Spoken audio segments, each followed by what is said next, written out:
Akhil Bharatiya Congress committee के महासचिव कर्नाटक के प्रभारी हमारे बड़े भाई रणदीप सुरजेवाला जी, प्रदेश के प्रभारी सम्माननीय सांसद सुखजिंदर रंधावा साहब, प्रदेश अध्यक्ष डोटासरा जी, अशोक गहलोत जी, टीकाराम जूली साहब, हरीश जी, हेमाराम जी, आप सबके लोकप्रिय सांसद उमेदाराम जी, जिलाध्यक्ष महोदय कर्नल सोनाराम जी, रूपाराम जी, मदन प्रजापत जी, पद्माराम जी, उमेद सिंह तंवर जी, अभिमन्यु जी, मंच पर विधायक, पूर्व मंत्री, पूर्व विधायक, पार्टी के पदाधिकारीगण, हमारे सचिव मकवाना जी, चिरंजीवी राव साहब और आप सब लोग जो इस जय हिंद सभा में आज मौजूद हो, मैं आप सब आदरणीय बुजुर्गों का, माताओं का, नौजवान दोस्तों का, बहनों का बहुत बहुत स्वागत करता हूं। और ये सभा आज जो हो रही है उसका उद्देश्य बड़ा स्पष्ट है। देश में क्या हुआ, पहलगाम से लेके ऑपरेशन सिंदूर से लेके आज तक, वो हम सबके सामने है, मुझे दोहराने की जरूरत नहीं है। लेकिन इस देश में अगर हम सबकी सामूहिक आस्था किसी एक चीज में है तो भारत की सेना में है, भारत की फौज में है। और हमें फक्र है कि आज सरहद पर हम लोग खड़े हैं बाड़मेर में, यहाँ से पाकिस्तान बहुत दूर नहीं है। यहाँ के रेगिस्तानों में हमारे सैनिकों ने खड़े होकर जो शौर्य का प्रदर्शन दिखाया और 9 आतंकवादी अड्डों को जो ध्वस्त किया, मैं हमारी सेना को साधुवाद देता हूँ, धन्यवाद देता हूँ कि अपनी जान की परवाह किए बगैर उन्होंने हम सब के मान सम्मान की रक्षा करी है। 26 निर्दोष निहत्थे सैलानियों को नाम पूछ पूछ कर मौत के घाट उतारा। वो भारत की अस्मिता पर आक्रमण था, वो आतंकवादी घटना नहीं थी, वो भारत पर आक्रमण था। उसका मुंह तोड़ जवाब हमारी सेना ने दिया। मैं सेना को धन्यवाद देता हूं, हमारे फौजियों को धन्यवाद देता हूं और सेना के साथ साथ उन सैनिक के परिवारों को जिन्होंने अपने बच्चे बेटों को हमारी रक्षा के लिए सरहद पर भेजा है। मैं उन परिजनों का धन्यवाद देना चाहता हूं, पूरा देश धन्यवाद देना चाहता है। और ये सभा, जय हिंद सभा, हमारी पार्टी पूरे देश में कर रही है ताकि सेना को सलाम कर सकें, उनके पराक्रम और शौर्य को मान सम्मान दे सकें। इतिहास गवाह है, जब जब देश को ललकारा गया है हमारी सेना ने दुश्मन के दांत खट्टे किए हैं। दोस्तों, मुझे कहने में कोई संकोच नहीं है, इस देश में अलग अलग पार्टियां हैं। आज सरकार बीजेपी की, हम विपक्ष में हैं। एक समय था जब देश की संसद पर आतंकवादियों ने हमला किया था, वो भी पाकिस्तान ने करवाया था। वाजपेयी जी प्रधानमंत्री थे, सोनिया गांधी जी नेता प्रतिपक्ष थी। उन्होंने सदन के पटल पे खड़े होकर बोला था कि वाजपेयी जी, हम आपके विरोधी हैं, हम विपक्ष में हैं, लेकिन आज लोकतंत्र के मंदिर पर हमला हुआ है, देश को जवाब देना पड़ेगा, हम आपके साथ खड़े हैं। ये राजनीति कांग्रेस पार्टी ने पहले भी दिखाई थी। उसी परंपरा का निर्वहन करते हुए 22 अप्रैल को राहुल गांधी जी और खड़गे जी ने कहा, पहलगाम में पाकिस्तान ने दोबारा दुस्साहस किया है। इनको मजा चखाने के लिए पूरे 140 करोड़ की आबादी वाला मुल्क, संपूर्ण विपक्ष, हर एक दल सरकार के साथ खड़ा है। हमने नहीं पूछा कि एलओसी से 400 किलोमीटर दूर पहलगाम में वो आतंकवादी घुसे कैसे, हमने नहीं पूछा कि चूक कैसे हुई।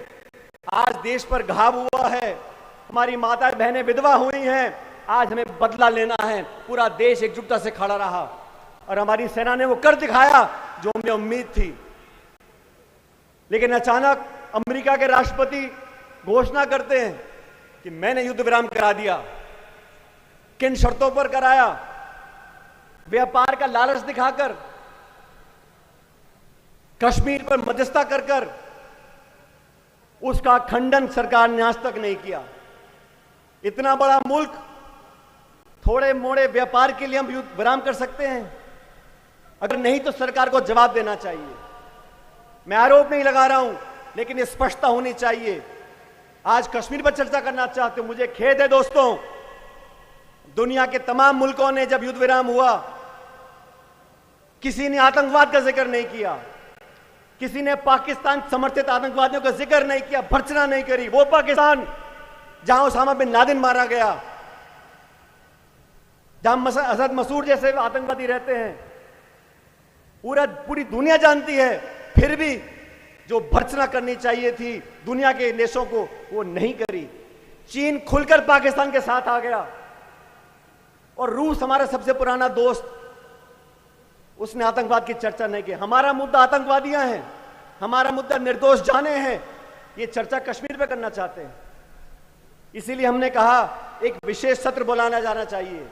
1994 में लोकसभा और राज्यसभा में सर्वसम्मति से ये रेजोल्यूशन पारित किया गया कि जो पाक अधिकृत कश्मीर है, पीओके, वो भारत का हिस्सा बनना चाहिए। ये प्रस्ताव सर्वसम्मति से पारित किया गया 94 में। आज वो समय आ गया कि दुनिया के 200 देशों को पता होना चाहिए, जब कश्मीर की बात आती है, आतंकवाद की बात आती है, भारत की अखंडता की बात आती है, पूरा देश एक है। अभी इतने सारे डेलीगेशन दुनिया के देशों में गए हैं, कितना बेहतर होता हमारा सत्र बुलाया जाता, यहां से एक आवाज निकलती कि पूरा देश एक है और हम आतंकवाद से कोई समझौता नहीं करेंगे। कांग्रेस हो, बीजेपी हो, सब मिलकर एक बात बोलते और फिर ये डेलीगेशन जाते दुनिया में, उनकी बात का वजन बनता। वो सत्र बुलाया जाना चाहिए था।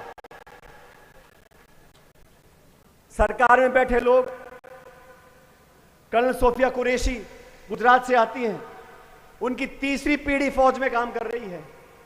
विंग कमांडर नियोमिका सिंह, इन दोनों बहादुर महिलाओं ने किस खूबसूरती से, किस बहादुरी से पूरी सेना का विवरण किया, हमारा सीना छाती से फूलता था। और वो लोग जो शपथ के संविधान की बैठे हैं, मध्य प्रदेश के इस मंत्री ने क्या शब्द बोले कर्नल सोफिया के लिए।